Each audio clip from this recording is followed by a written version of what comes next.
Aujourd'hui, c'est Otaku Sataka, Travelers.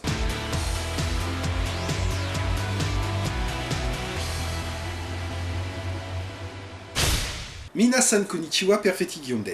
Dans les récits de SF, il y a trois types de voyages principaux.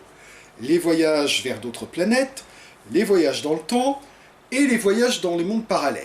Ce troisième type de voyage est particulièrement intéressant parce qu'il permet de voir à quoi ressemblerait notre monde si l'histoire s'était déroulée différemment, de faire se rencontrer différentes versions d'un même personnage, et même de mélanger les genres, le héros pouvant se retrouver dans un monde post-apocalyptique, dans un monde gothique où les monstres classiques tels que vampires, loups-garous et créatures de Frankenstein existent réellement, dans un monde qui n'a pas évolué depuis la piraterie, dans un monde futuriste, dans un monde d'heroic fantasy, dans un monde de cap et d'épée, etc., etc., etc., etc.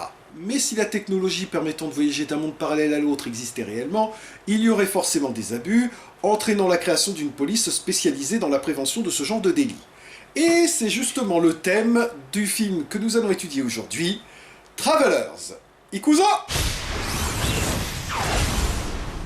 Le film débute alors qu'une des héroïnes, Ai, jouée par Nao Nagasawa que vous commencez à connaître depuis le temps, se rend dans le Retro World, un monde parallèle où la technologie est très peu développée, pour y appréhender un tueur pédophile qui s'y est réfugié et qu'elle surprend en train de discuter avec une fille que visiblement elle connaît. Elle met ensuite une tannée au suspect qui s'enfuit et comme il a bien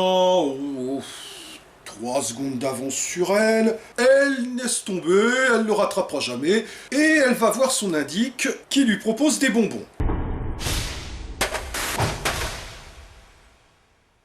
Non merci, les sucreries ça me donne des flashbacks. Indique qui est joué par Kohei Yamamoto, et ce n'est pas un hasard, puisque les deux acteurs avaient débuté dans la même série, Hurricaneer, où ils incarnaient respectivement la Ranger bleue et le Ranger jaune. D'ailleurs, la même année que Travelers, Hurricaneer avait eu droit à une suite appelée 10 Years After. Ai surveille le double du tueur, au cas où il aurait l'intention de le tuer pour prendre sa place, et découvre qu'il connaît son double à elle. Laquelle se fait attaquer par le tueur, mais sauvée par Ai, qui l'affronte jusqu'à ce qu'il soit abattu par la fille avec laquelle il parlait tout à l'heure. Il s'agit de Yui, joué par Ayumi Kinoshita, que vous connaissez en tant qu'Uramiya dans Uramiya Honpo, mais qui a aussi incarné Deka Yellow dans le Sentai Deka Ranger, ce qui fait donc de Travelers un crossover non officiel entre Deka Ranger et Hurricaneer. Et là j'ai envie de dire proms parce que je m'étais déjà inspiré des deux actrices pour les héroïnes de ma BD UBK. Ou ça, une pub perso. Yui demande à Ai de se souvenir de qui elle est. Ai préfère tenter de l'appréhender, mais elle est sauvée par un complice qui n'est autre que le meurtrier présumé de son frère. D'où on peut en conclure qu'elle devait vraiment détester son frère. Ah, et à moins que les cadavres ronflent, elle n'a pas tué le tueur, elle l'a juste endormi avec une seringue hypodermique. Parce que c'est bien connu que quand on se prend une fléchette hypodermique, il y a toujours une giclée de sang qui sort du côté opposé. Si, c'est très connu comme effet secondaire, c'est même indiqué dans la notice. Mais elle aurait tout aussi bien pu tirer dessus à balles réelles, vu que pendant son interrogatoire, alors qu'il est sur le point de révéler l'identité de son commanditaire, celui-ci fait exploser une bombe cachée à l'intérieur de son corps. La femme de ménage va adorer. C'est dommage, il s'apprêtait à faire aïe des révélations explosives. Ah, comme j'ai bien fait de me faire remplacer par un hologramme. On a ensuite droit à du fanservice avec Ai qui prend sa douche. D'ailleurs, coïncidence, dans Hurricaneer 10 Years After, Nao Nagasawa avait aussi une scène de douche, à croire que c'est contractuel chez elle. Puis on a un flashback de l'époque où elle et Yui étaient partenaires, et où elle se faisait des parties de bras de fer en guise de digestif. Ce qui attirait d'ailleurs les foules, car il faut croire que les distractions sont rares dans ce monde qu'on appelle l'Original World, puisque c'est celui où on a découvert la technologie du voyage entre les mondes parallèles. Déjà le coup de gong final, mais ils sont vachement courts les matchs ici. Bon, en fait, c'est un appel de leur QG, car Ai et Yui appartiennent toutes les deux à une police spécialisée dans les crimes impliquant le voyage dans les mondes parallèles. Et comme vous le voyez, dans cette police, les uniformes sont très fanservice. On notera d'ailleurs que la technologie qu'elles utilisent pour se déplacer d'un monde parallèle à un autre rappelle beaucoup les chronoliners de la franchise Veker, qui met justement en scène des policières spécialisées dans les crimes impliquant le voyage dans le temps, alors que dans Travelers, c'est les voyages entre mondes parallèles. Je ne serais donc pas surpris d'apprendre que Travelers s'est inspiré de Veker. Mais alors qu'elles appréhendaient des membres de l'organisation terroriste Doopt, donc si elle s'appelle Doopt, on peut en conclure qu'il y a dedans un double négatif de Gwen Stefani. Date peut-être un peu cette référence. elles en sont empêchées par l'assassin du frère de Yui, qui n'est autre que le frère de Yui. Au passage, le frère de Yui est joué par l'acteur qui incarnait Go-On Black dans le Sentai Go-Onger, ce qui fait donc que Travelers est un crossover entre Hurricaneger, Deca Ranger et Go-Onger. Il lui explique qu'il est son vrai frère parce que c'est en réalité son double qui est mort, et il n'en faut pas plus pour décider Yui à rejoindre Doubt. Eh ben, le retournement de veste vachement facile quand même. Fan service avec Ai qui fait sa gym, c'est malin, du coup elle va devoir reprendre une douche derrière. Elle part ensuite en mission à Poudlard, dans le Fairy World, où elle rencontre son indique, qui est le double de celui du Retro World, et qui a grosso modo la même personnalité. Sa mission est cette fois de protéger Haruka, qui est ce qu'on appelle une générator, c'est-à-dire une personne possédant le pouvoir de se déplacer d'un monde parallèle à l'autre sans l'aide de technologie. Haruka qui est interprétée par une actrice qui jouait dans Kamen Rider Wizard, une série où la magie jouait justement un rôle important. Ce qui fait donc que Travelers est un crossover entre Hurricaneger, Deca Ranger, Go-Onger et Kamen Rider Wizard. La vache, c'est un super-héros Taizen avant l'heure ce truc. Et qui dans ce monde travaille comme voyante et... le tueur a explosé devant toi, je te rappelle. Depuis le temps, tu devrais le savoir que les gens ont des doubles dans les mondes parallèles. C'est l'occasion de découvrir qu'Haruka possède aussi des pouvoirs de guérisseuse, qui sont amplifiés par son bracelet qui est convoité par...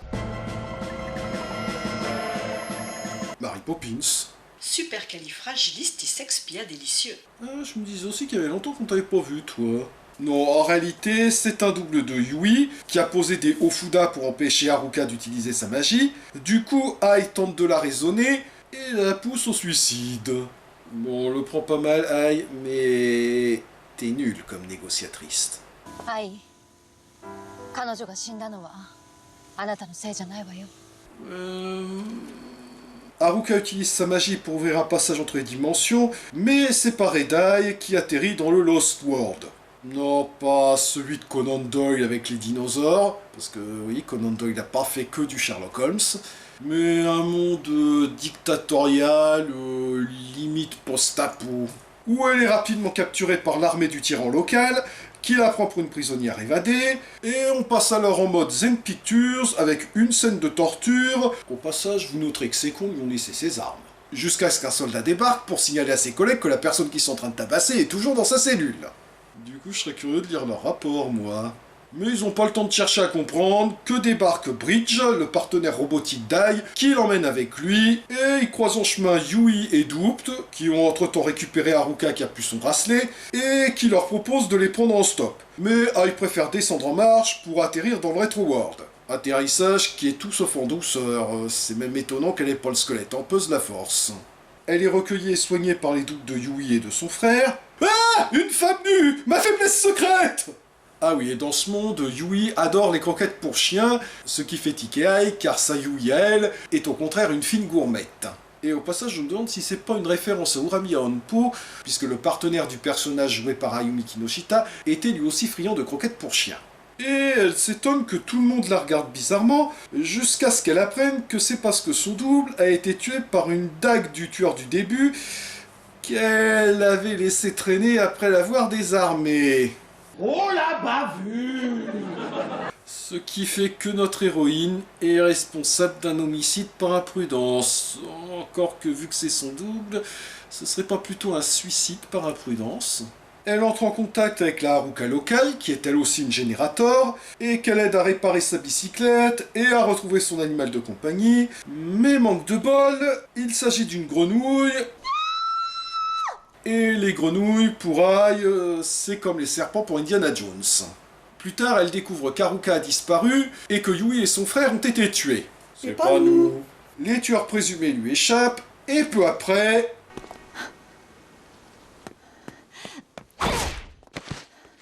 Non, le moment était vraiment mal choisi pour discuter avec elle.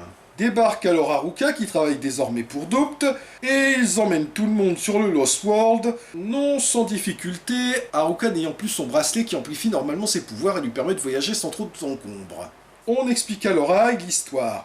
Le frère scientifique de Yui travaillait sur les mondes parallèles à l'aide de la Haruka de leur monde, qui fut ensuite tué par les commanditaires de l'expérience, amenant les scientifiques travaillant sur le projet à former l'organisation Doubt, et afin d'agir sans attirer les soupçons, le frère de Yui fit appel à son double du Fairy World pour se faire passer pour lui et lui servir d'alibi, lequel était malheureusement atteint d'un mal incurable, ce qui fait que contrairement à ce qu'Ai pensait, il n'avait pas été assassiné mais avait simplement succombé à sa maladie. Et donc, le vrai méchant du film n'est autre que le chef de la police dimensionnelle, Bren. Sérieusement, le mec a un brassard rouge et personne ne l'avait grillé. C'est quand même le signe de reconnaissance universelle des méchants depuis les années 30. Voulant devenir une sorte de dieu immortel, il utilise des criminels pour contrôler les mondes parallèles, tout en n'hésitant pas à les tuer s'ils se font repérer, et il a même abattu son double du Lost World, qui était un politicien intègre, même si dans notre monde à nous c'est un oxymore. Et s'il traque les différentes versions d'Haruka, c'est pour éliminer les personnes qui pourraient découvrir l'existence des mondes parallèles. Haruka utilise ensuite sa magie pour rendre ses souvenirs à Ai, qui réalise qu'elle n'est pas la vraie Ai, mais son double du Lost World. La véritable Ai avait en effet fini par découvrir les véritables activités de Bren, et s'était mise à aider Doubt en secret. Quand Bren avait découvert la vérité, il l'avait neutralisé, abattant son partenaire au passage, et l'avait échangé contre son double du Lost World, dont il avait modifié les souvenirs pour qu'elle pense être la véritable Ai. Oui, je sais, techniquement, les deux sont la véritable Ai pour leur monde respectif, mais vous m'avez compris. Enfin, j'espère, parce que même moi, j'ai du mal à me comprendre, des fois. Doubt empêche ensuite l'exécution de la vraie Ai par des soldats qui ne savent pas que c'est la fausse Ai. La fausse Ai pour eux, mais la vraie Ai pour l'original world. Les histoires de monde parallèle, c'est quand même un peu emberlificotant. Et ils combattent les soldats chacun avec ses propres méthodes. Les uns utilisent des flingues, les autres leur collent des baffes magiques, et un autre fait des acrobaties. On n'est pas au cirque. Bon, par contre, là, on voit que c'est pas la même actrice qui fait les deux Ai, hein. Il y en a une qui est quand même un peu moins grande que l'autre. C'est alors que Bren déboule, il one-shot la vraie Ai.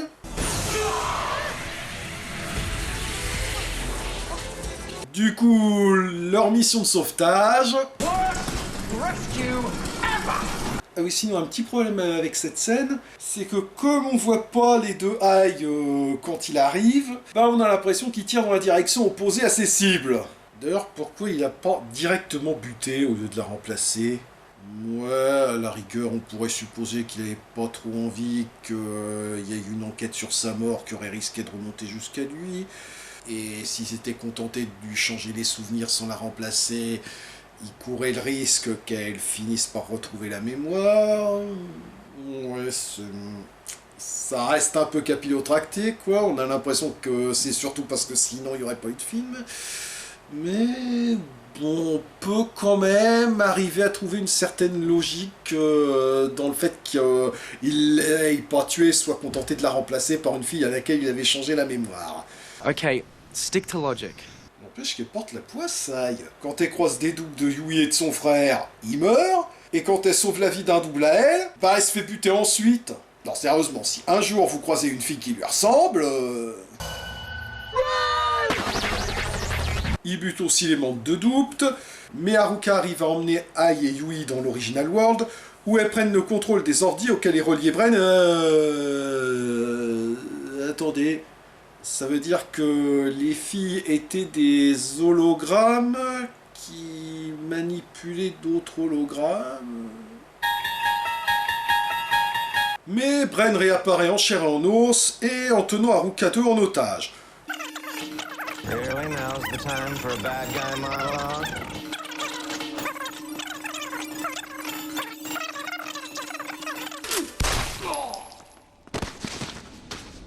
When you have to shoot, shoot, don't talk. For what it's worth, I thought it was a very good bad guy monologue. Bon, ok, j'exagère un peu. Avant de se prendre une balle dans la tête, Bren leur envoie Bridge dont il a pris le contrôle. Et qu'elle crible 2 balles avant de buter Bren d'une balle dans le cerveau. Mais comme Bren a récupéré le bracelet d'Haruka avant qu'elle soit retrouvée par Doubt, une balle dans la tête, ça lui fait à peine une petite migraine. On enchaîne sur la bagarre finale, qui est plutôt pas mal, particulièrement grâce à Nao Nogasawa qui effectue elle-même ses scènes de combat, même s'il y a quand même 2-3 passages où à mon avis ils ont utilisé une doublure qui passe assez inaperçue, contrairement à celle d'Ayumi Kinoshita, l'actrice ayant quand même des jambes assez fines. Le frérot déboule pour leur prêter main forte.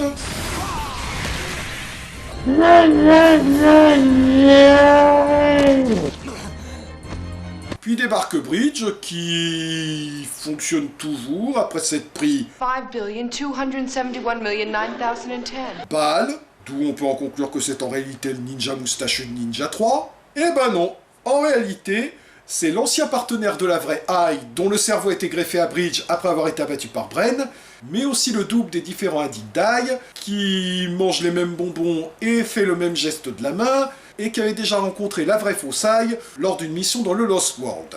Comme quoi, le monde est petit, même quand il y en a plusieurs.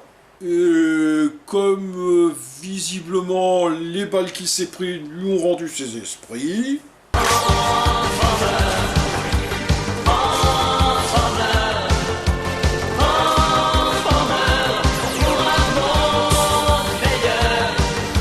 Je soupçonne une volonté de produit dérivé là. Et il one-shot le méchant. Attendez, je croyais que le ta gueule c'est magique était prioritaire en toutes circonstances, moi. Et tout est bien qui finit bien. Le frérot qui était pas si mort que ça devient le nouveau chef de la police dimensionnelle. Et la Fossaille et la vraie Yui redeviennent partenaires. Korede Owarida Travelers est donc un excellent film d'action SF qui exploite parfaitement les possibilités offertes par le thème du voyage entre les mondes parallèles. Même si on peut lui reprocher quelques légers trous dans le scénario, comme Bridge qui se relève après avoir été criblé de balles et retrouve sa personnalité sans trop d'explications, ou le manque de logique du méchant qui, après avoir neutralisé 2 agents qui avaient découvert ses sinistres projets, au lieu de les tuer et d'éliminer leur corps, préfère en remplacer une par son double et greffer le cerveau de l'autre sur un robot à son service, se retrouvant donc avec 2 agents qui peuvent à tout moment se retourner contre lui, et devinez quoi, c'est ce qui se passe. Le scénario est mouvementé et riche en retournements de situation qui exploitent bien les possibilités offertes par le thème des mondes parallèles. Mondes parallèles qui sont assez bien représentés, avec des trucs relativement simples. Des décors préexistants qui se prêtent bien aux univers qu'on veut représenter, par exemple la Thaïlande pour les scènes se déroulant dans le Retro World, quelques plans d'exposition CGI, des filtres colorés pour accentuer les différences entre les différents mondes, et des tenues adaptées à leurs différentes cultures. Normal entre guillemets pour l'Original World, suggérant que ce sera en réalité notre monde à nous, traditionnel pour le Retro World, mélange d'Harry Potter et de Gothic Lolita pour le Fairy World, et militaire et clochard du futur pour le Lost World. On a un très bon casting, où la plupart des acteurs sont amenés à jouer plusieurs personnages aux personnalités parfois très proches, souvent diamétralement opposées, un type qui est un tueur pédophile dans un monde pouvant être un père aimant dans un autre, et Ai est un excellent personnage principal, incarné par une Nao Nagasawa très en forme dans ses scènes d'action, bon, mais aussi dans celles de fanservice, on va pas se mentir, et j'aime bien son petit tic. C'est le genre de petit plus qui rend un personnage plus vivant. Les scènes d'action sont d'un très bon niveau, même si, comme je l'ai dit, la doublure d'Ayumi Kinoshita n'est pas très discrète. Bref, nous avons de la chance de vivre dans un monde où ce film existe. Merci d'avoir regardé cette vidéo, si elle vous a plu, n'hésitez pas à la partager, à la pouce vériser, et éventuellement à soutenir la chaîne par un don sur mon compte Tipeee, ou gratuitement en visionnant des clips grâce à leur fonction Clippy. Et je vous rappelle que vous pouvez retrouver mes critiques de séries sur Tokuhana, où j'ai ajouté une note détaillée à Toranai Deku Dasai, une série conçue comme une vraie fausse émission de télé-réalité consacrée au métier de gravure idole, ces fameuses mannequins en maillot de bain qui font tant rêver les otaku au Japon, et où j'ai ajouté un dossier sur Rosetta, l'histoire d'une lycéenne qui découvre qu'elle et son père sont les héritiers d'une lignée de super-héros remontant à l'Égypte antique et chargés de protéger l'humanité contre des monstres anthropophages, les Dieux à tous. Et mes critiques de bande dessinée sur Casse Critique, où j'ai ajouté un dossier sur le 3e arc de Cobra, dans lequel il fait appel à 3 anciens compagnons d'armes pour l'aider à éliminer Salamandar, le chef de la guilde des pirates responsable de la mort de sa bien-aimée. Janet!